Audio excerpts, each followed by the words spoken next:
Hey everybody, my name is Garth Weber. I'm a guitar player in Berkeley, California, and I'd like to talk today about space in the music, about when you don't play. Uh, you can see this picture of Miles Davis over here. Some of you may know that I played with Miles in 1986, and Miles was known as a person who utilized space to a great degree. Um, he knew how to leave room for the listeners to understand what he was playing. He did not overplay, as many guitar players do, myself included. Not as much now as I used to, but I think it's kind of an endemic problem with guitar players. We seem, and this is not acoustic guitar players so much, it's electric guitar players, especially blues, rock, any aggressive style of music, we tend to overplay. We play way too many notes. We don't leave enough space, and the result of that is that we overload the listener. So I'm going to play just a little bit here and show you what I'm talking about. I'm going to attempt to leave some space. So here we go.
Okay, so there's an example of leaving some space in the music.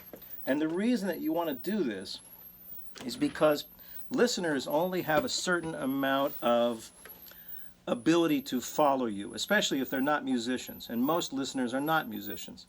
So it's very easy to overload the listener by playing too fast, too many notes. I hear guitar players who are amazing. They play stuff I could never play. But it's kind of more like showing off than it is musical.